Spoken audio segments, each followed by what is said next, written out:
السلام علیکم ناظرین، آپ دیکھ رہے ہیں زی ایچ نیوز، میں ہوں ظہیر احمد۔ ناظرین، چڑیا کی کافی دن سے ہم نے خبر نہیں لی تھی، ذرا خبر لے لیتے ہیں۔ چڑیا جو ہے آج کل دو ایشو کے اوپر ہم نے بات کرنی ہے۔ چڑیا نے ایک جو آڈیو ٹیپ وہ ریٹائر جرنیلوں والی ہے وہ، اور دوسرا جو بجٹ آئے گا یا مفتاح اسماعیل کیا کرنے جا رہے ہیں IMF کے ساتھ، اور میٹنگ کرنے کس طرح جا رہے ہیں۔ اور چڑیا جو اس حوالے سے خبر سے زیادہ آج کل ان کو مشورے دیتی ہوئی نظر آ رہی ہے۔ چڑیا کو خیر یہ سارا پتہ ہے کہ شہباز شریف نے چین کب جانا ہے، شہباز شریف نے سعودی عرب کب جانا ہے، اور وہاں سے کیا کیا ملے گا یہ تو پتہ ہے۔ چلیں اچھی بات ہے، صحافی کو پتہ ہونا چاہیے، صحافی تو خیر پتہ نہیں ان کو کہنا چاہیے چڑیا کو کہ نہیں، لیکن اس میں بینیفٹ آف ڈاؤٹ دے دیتے ہیں۔ یہ الگ بات ہے کہ صرف انہیں کو پتہ ہے، ہو سکتا ہے یہ خود مشورے دے کے آئے ہوں وہاں پہ، کیونکہ مشوروں اس سے میں آپ کو بتاتا ہوں کہ میں کیوں کہہ رہا ہوں کہ مشورے دے کے آئے ہوں گے۔ چڑیا نے ایک دو دن پہلے پروگرام میں کہا ہے کہ مفتاح اسماعیل سے میری لڑائی ہوگی، مفتاح اسماعیل سے میری لڑائی ہوگی۔ چڑیا کہہ رہی ہے جی کیوں لڑائی ہوگی؟ وہ کہتا ہے جی میں نے IMF کے پاس مطلب IMF تو ہمیں چھوڑے گا نہیں، ہمیں پیٹرول کی پرائسز بھی بڑھانی چاہیے اور چیزیں بھی بڑھانی چاہیے۔ تو میں نے کہا نہیں تم یہ نہ بڑھاؤ۔ تو اس نے کہا کیسے نہ بڑھائیں، وہ کیسے چھوڑے گا IMF؟ تو میں نے انہیں کہا کہ تم IMF جاؤ، جا کے بات کرو کہ ہم اس طرح پھنسے ہوئے ہیں، ذرا غور کریے گا، ہم پھنسے ہوئے ہیں اور ہماری مدد کی جائے، اور وہ تھوڑی نرمی دکھائے گا کیونکہ اسے بھی پتہ ہے کہ رجیم چینج ہوا ہے یہاں پہ، تھوڑی نرمی دکھائے گا، ذرا سنیں ٹھیک ہے۔ وہ تھوڑی نرمی دکھائے گا، اور مفتاح سے لڑائی انہوں نے کیا تو وہ مفتاح کو یہ کنونس کر رہے ہیں۔ صحافی جو ہیں جن کا کام ہے خبر لینا، وہ ایک وزیر جو مشیر جو ہیں یا وزیر فائنانس منسٹری جو دیکھ رہے ہیں ان کو کنونس کر رہے ہیں کہ آپ جائیں۔ اور کس طرح کنونس کر رہے ہیں؟ میرے خیال میں اس طرح شاید شہباز شریف کر سکتے ہیں یا نواز شریف کر سکتے ہیں، جو پارٹی کے سربراہ ہیں، اس طرح کنونس کر رہے ہیں کہ آپ جاؤ، میری لڑائی ہوئی، بڑے فخر سے بتا رہے ہیں میری لڑائی ہوئی، آپ جاؤ وہاں پہ، اور اس طرح رجیم چینج ہوا ہے۔ اچھا آگے سنیں، اور انہیں بتاؤ جا کے ورنہ ہم روس چلے جائیں گے۔ سنیں ذرا کہ ان کو جا کے کہو ورنہ ہم روس چلے جائیں گے۔ تو عمران خان صاحب کیا کر رہے تھے؟ عمران خان صاحب کا جب ان کے ساتھ بات نہیں بن رہی تھی ساروں کے ساتھ وہاں پہ، تو وہ انہوں نے بھی تو تبھی کیا نا کہ وہ وہاں پہ گئے، انہوں نے کہا جی کوئی اپرچونٹی ڈھونڈتے ہیں کہ کہاں سے کیا مل سکتا ہے۔ وہ کیا کہہ رہے تھے؟ اب آپ کہہ رہے ہیں کہ ان کو دھمکی لگائیں کہ ہم وہاں چلے جائیں گے۔ خان صاحب جب کر رہے تھے، آپ لوگ جو تھے سب مل کے ان کے اوپر تنقید کر رہے تھے۔ اب یہ سارا کچھ ٹھیک ہو گیا ہے۔ اور دوسری بات، مشورہ دینا یہ میرے خیال میں صحافی کا چلیں ایک حد تک تو کام ہو سکتا ہے، جا کے وہاں پہ باقاعدہ طور پہ لڑائیاں کرنا، اس کا کیا مطلب ہے؟ کہ آپ کیبنٹ کا حصہ ہیں، کہ آپ سینئر وزیر ہیں، کہ آپ ڈپٹی وزیر اعظم لگے ہوئے ہیں، کہ آپ وزیر اعظم ہیں؟ آپ کابینہ کے وزیر کو باہر کا صحافی کس طرح آگے لڑائیاں کر سکتا ہے اور مشورے دے سکتا ہے؟ اور یہ جا کے کہو یہ کہو یہ کہو، اس کا کیا مطلب ہے؟ کیا مطلب لینا چاہیے اس کا؟ دوسری بات یہ ہے کہ رجیم، اچھا ہاں ایک چیز میں اور ایڈ کرتا چلوں، دیکھیں جی وہ اب کیونکہ خان صاحب نے پیٹرول کی پرائسز نہیں بڑھائی تھی جس کی وجہ سے مسئلہ ہو رہا ہے۔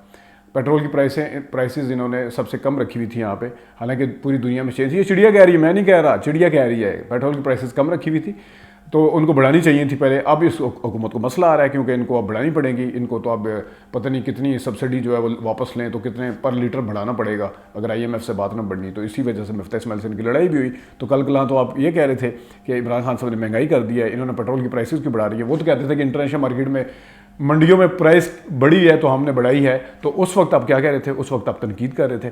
ابھی آپ کہہ رہے ہیں کہ نہیں یہ تو انہوں نے غلط کیا ہے۔ ابھی جب اپنی ان کی گورنمنٹ ہے نا، اپنی تو گورنمنٹ ہے، اپنے مشورے دے رہے ہیں سارا کچھ، NS انکل کی اپنی تو گورنمنٹ ہے ویسے۔ اور دوسرا،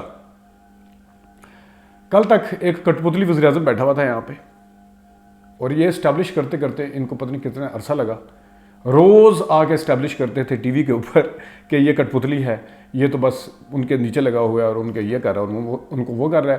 اب جو وہ جرنیلوں کے آڈیو ٹیپ آئی ہے اس کی تشریح کیسے کر رہے ہیں؟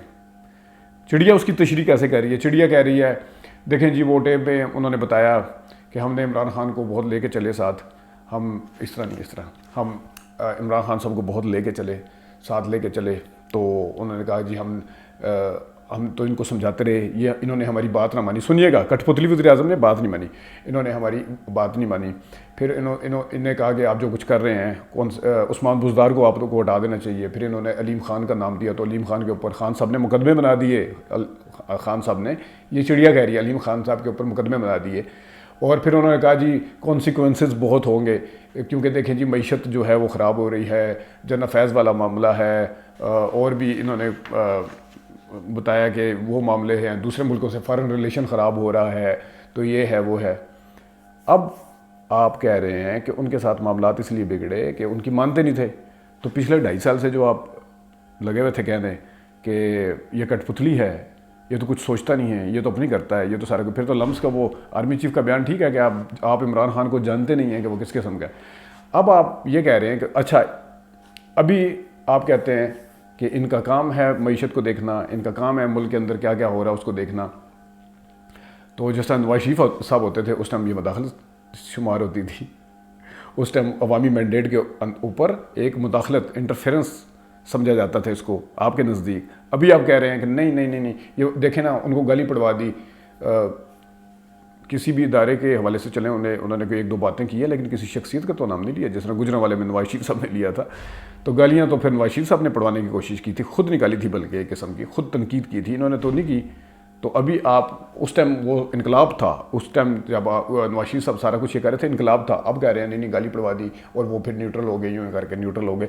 اپوزیشن اچھا پھر اس کو ثابت بھی کرنے کی کوشش کی، اپوزیشن کا ساتھ نہیں ملے، پھر وہ انہوں نے ہاتھ اٹھایا نیوٹرل ہو گئے، تو وہ پتہ نہیں یہ کس قسم کے نیوٹرل ہو گئے، جس میں سہیل وڑائچ صاحب خود کہہ رہے ہیں کہ فلاں نے اس ادارے نے اور اس ادارے نے اور عدلیہ نے مل کے بھیجا ہے عمران خان صاحب کو، اور آپ ان کو اپنے طور پہ کیونکہ آپ کی پارٹی کے اس ٹائم اس میں فائدہ ہے اس ہر چیز کا، اس وجہ سے آپ تھوڑا سا اوائڈ کر رہے ہیں تنقید کا، بلکہ اچھا خاصا اوائڈ کر، نہ بلکہ اوائڈ نہیں کر رہے، ان کی تعریفیں کر رہے ہیں۔ ناظرین یہ تھی کچھ چڑیا کی باتیں، اور دیکھتے جائیں کہ اصول کیسے بدلتے ہیں، کس طرح روز نئی چہرے بندے کے سامنے آتے ہیں، نئے موقف سامنے آتے ہیں، یا ہم سیاستدانوں کو تنقید کا نشانہ بناتے رہتے ہیں یو ٹرنز کے اوپر۔ اصل تو یہ دیکھیں یہ چہرے ہیں جو لوگوں کو ان کے یو ٹرن دکھاتے ہیں نا، سیاستدانوں کو ان کے اپنے یو ٹرنز ذرا چیک کریں، یہ اگر آڈیو کے ساتھ یا ویڈیو کے ساتھ دکھائے جائیں تو سیاستدان ان کے آگے کچھ نہیں۔ اپنا خیال رکھیے گا، ابھی تک کے لیے اتنی اجازت دیجیے، اللہ حافظ۔